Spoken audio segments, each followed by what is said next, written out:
Welcome back to Nick Lenz's Comic Corner Classic Less Known Classics. This is episode number 2507, Doubleshot number 2401. First, reviewing the final trade, the collect issues from X-Force, Volume 4. N/Means. Oh, by the way, issue 11, clear homage to the first appearance of Cable. Mostly put, basically, X-Force deals with Mojo in this arc. Yep, Mojo. That's literally who they did with in this last story. Like, really? Spurrier, you basically had to fight Mojo in the last story arc. Yep, really fun. They did with him. Cable's look is injured. Mara gets a lot to do in here, too. And, of course, Phantom X actually quits the roster with issue 12. Yeah, he quits the team. And, of course, Domino basically kind of joins him, like, replaces him on the team. Like, right afterwards. And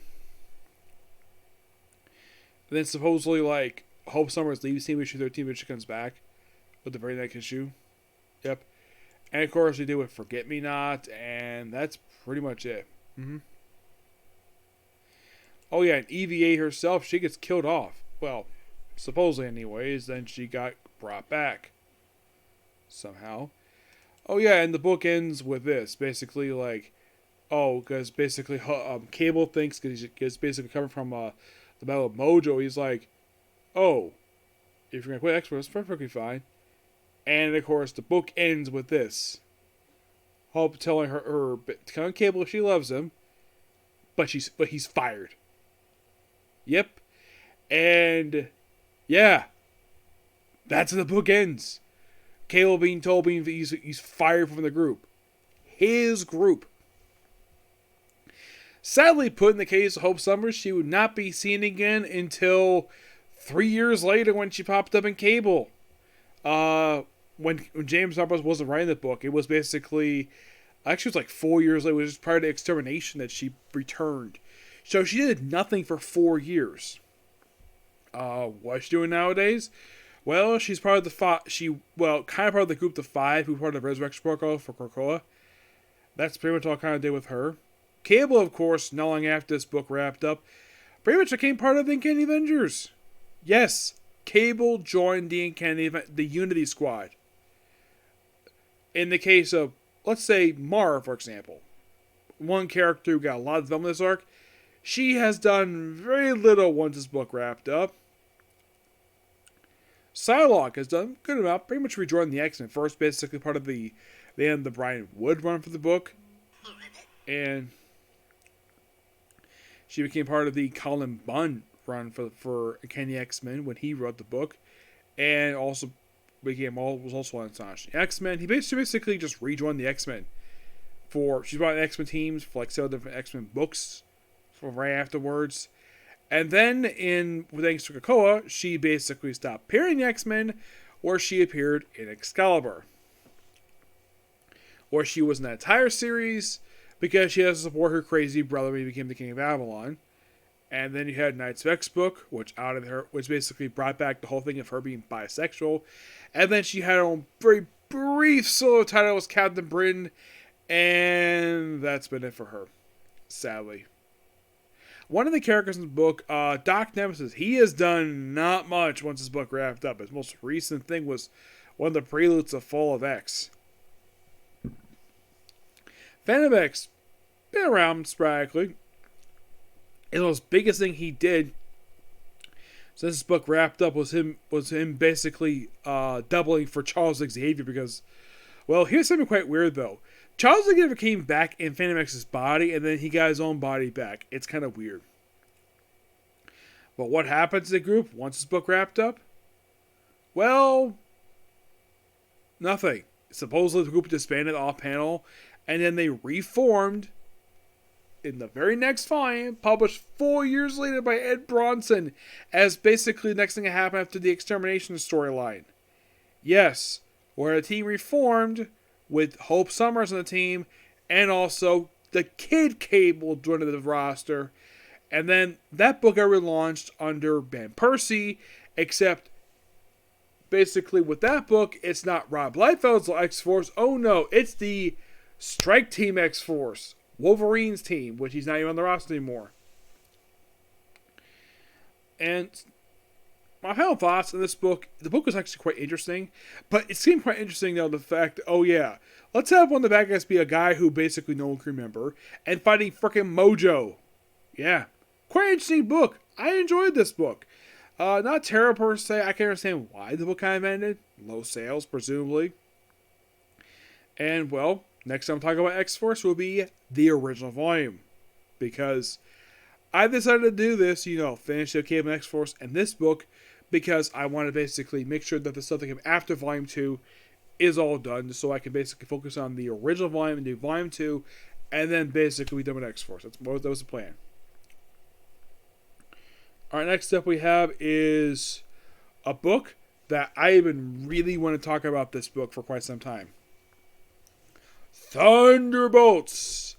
Where all the issues are basically about 51 to 75 of Thunderbolts. I want to talk about this whole thing anyways. Along with the Thunderbolts Life Sentences one-shot. Everything in all of these books are written by Fame of the Seas with Patrick Zurcher. And there was like one other artist in this book. I don't remember who it was. Mostly put, this is how you can break down the issues. 51-56 is the Redeemer issues. Yeah. And pretty much Thunderbolts come back with issue 56. And also Hawkeye is not really involved in the book. This is why he's part of the logo part of the group. Yeah. After a couple of standalone issues, then by 59 to 62, we have them encountering their counterparts from the Heroes Reborn universe. Yes. There is a reversion of them, and then the book becomes really weird afterwards, where we have two different teams. We have kind of Zemo's Thunderbolts, and we have Hawkeye's Thunderbolts. And we also have a Return of the Masters of Evil one more time in this book.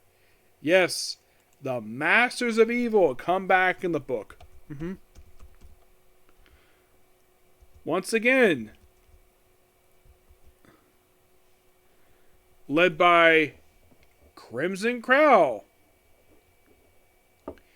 Yep. I believe this was the second time she led a version of the group. Yeah. Crimson Crow. Originally, Crimson Crow was a couple different people. If you know who this is, it originally was actually supposed to be, it was Jarvis but he was being manipulated by the real Crimson Crow, Ultron.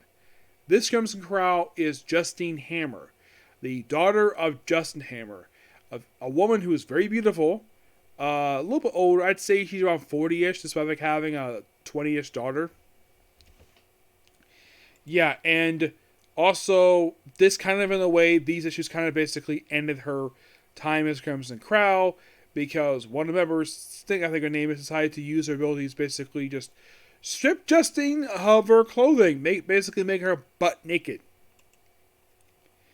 Yep, and her members of this lineup, and this happened like right after the Thunderbolt stuff was going on, was comprised of Machines, Black Mamba, Hydro Man, Cyclone, Mankiller, Gypsy Moth, and Cardinal.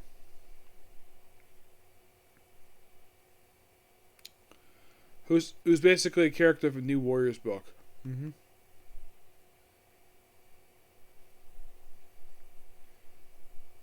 It was basically like Skin.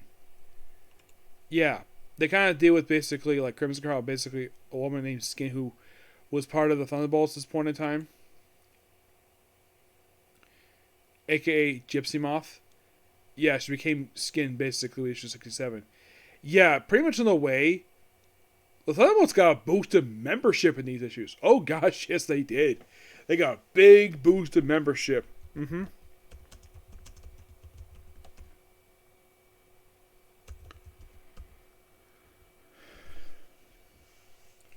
Now, who joined during these issues?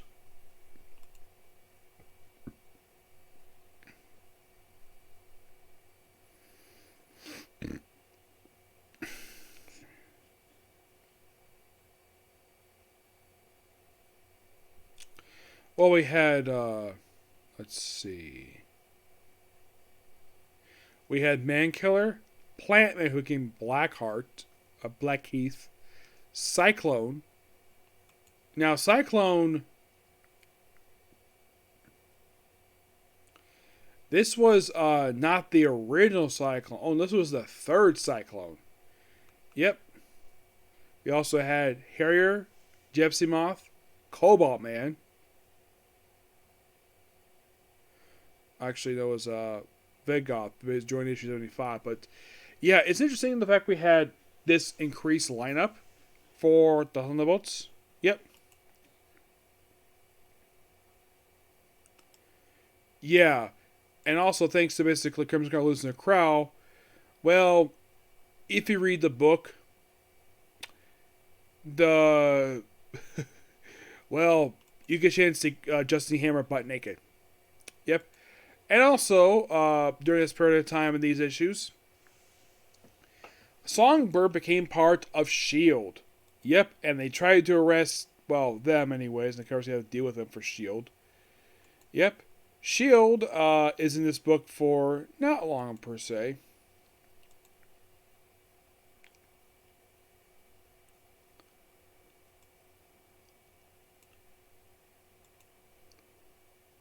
Yeah. They're kind of in a way a recurring thing in this book. They're just here for this one story arc, and that's, well, it for the moment, per se. And the final issue is kind of in a way the merging of the two rosters, like Zemo's team would basically want to counter Earth for a brief period of time.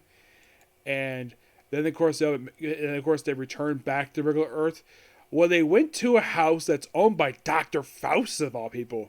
Yes, Dr. Faustus. I'm not really sure exactly why they decided to go with Dr. Faustus' house. I'm like, that's cool this season. I really enjoyed that idea.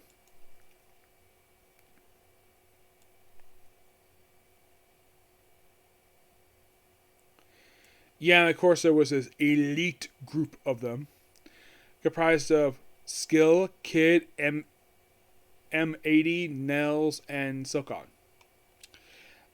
They try and arrest Thunderbolts. Also, there's this weird thing in issue 63, I think it was, where the logo changed. Yes, mostly since the book basically started had the Just Like Lightning logo on it. And then, like, what issue, like, I think it was like 63, I think it was, they changed the logo. No, what's that? I thought it was. Yeah. Plus, you gotta love this really cool, I love this cover, basically. Just a beautiful songbird. And their whole thing is, oh, she's looking for Hawkeye.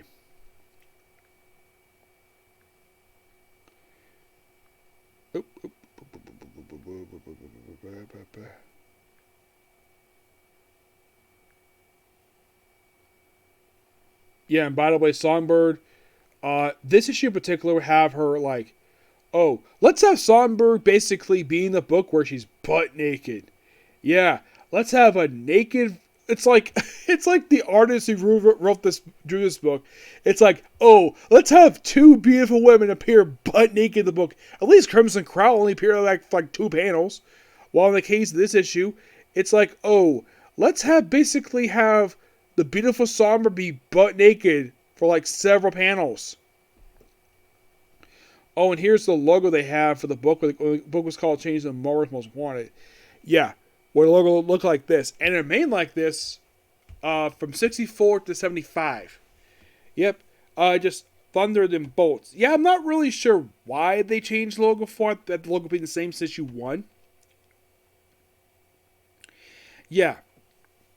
But by the end of this book... Now, okay, before I continue, what is the life sentence of this book per se? Well, it's Songbird reuniting with Abe Jenkins, a.k.a.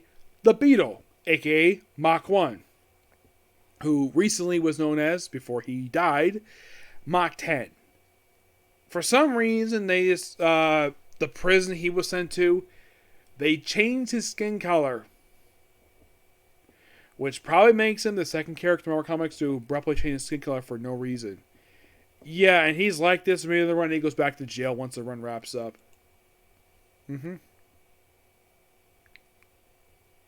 Yeah, I do like the whole idea of having a whole issue focus on Songbird of all people. Yeah, I really kind of like that idea. Yeah, and of course, Zemo himself basically would like rejoin the roster after he basically was kicked off his own team. Yeah. Yeah, and by 75, Hawkeye is done with this group. Yeah. Yeah, he leaves. Mach 5, Mach 3 leaves, is what Abe Jenkins calls him at the time. Amazon, Mark, Mankiller, Harry, and Skin, they all leave the group.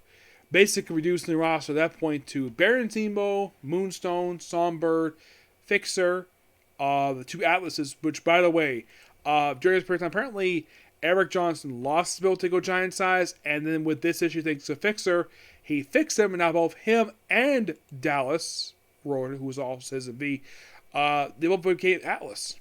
Yep. And basically reduced to having from, let's see, 1, 2, 3, 4, 5, 6, 7. Basically from 11 members to down to 1, 2, 3, 4, 5, 6, roughly 7. Roughly about half of the lineup. Yep.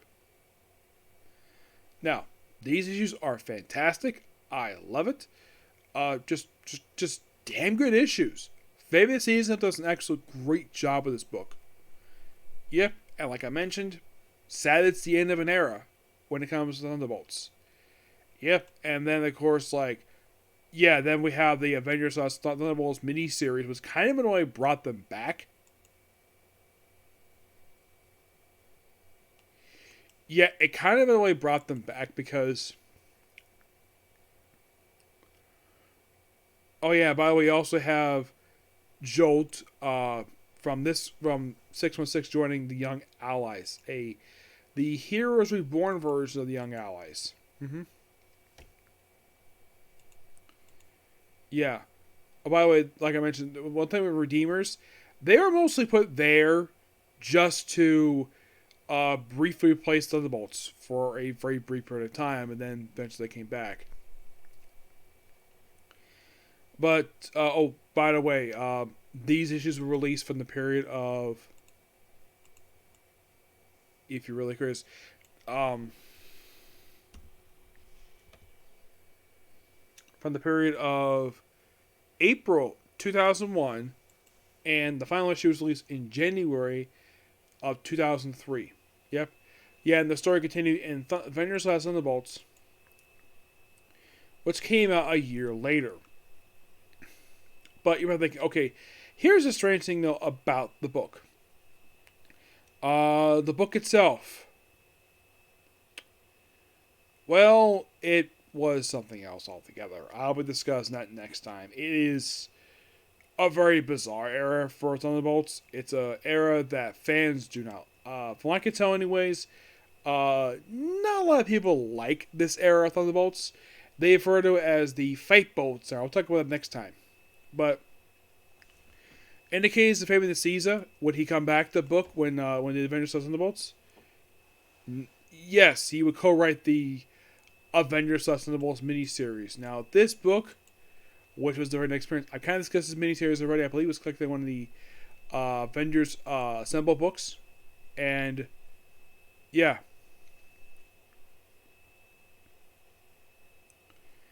Which, that's the next experience. Supposedly disbanded by the end of the miniseries, but they would come back. Just a few months later. Now, the reason why that the group came back, fan demand. Fans really want Thunderbolts. People love Thunderbolts. And no time, this book is really good. Fabian Caesar, an excellent job of this book. And yeah, the book was started by Kurt Busiek, but Fabian Caesar, an excellent job of this book. I loved it. Not a bad issue in these 25 issues. And it's a shame that Marvel decided to briefly cancel this book, and then they brought it back. Who replaced Fabian Caesar?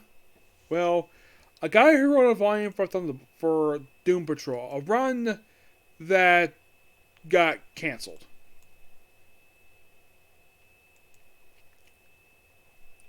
A guy by the name of John Arisi.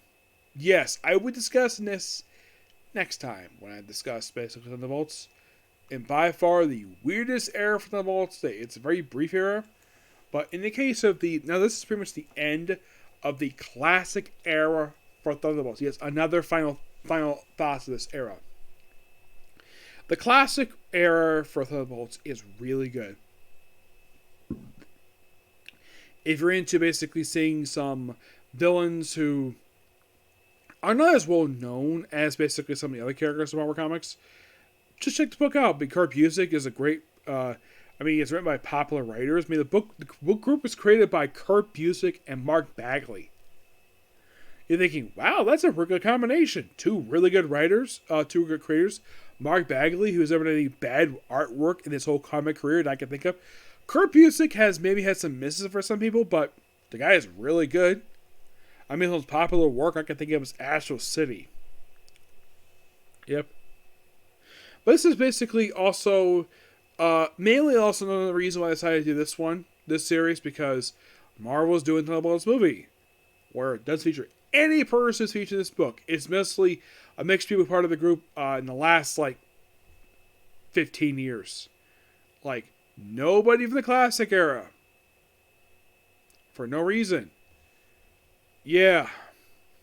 But, yeah, basically when it comes to Thunderbolts, how this is going to work is out. Of course, I'll talk about Fight Bolts next. And then do two, basically then they'll do New Thunderbolts, which will end with issue 100. And the last thing to discuss from Thunderbolts will be the previous one that was released, not the current one they're released right now. The previous one. The one that Jim Zeb did. Yep. And then I'll be done with Thunderbolts. Yep. So yeah, that's particular view, and that's the videos tonight. So tomorrow, it's a maybe on videos. Okay, next video. Bye.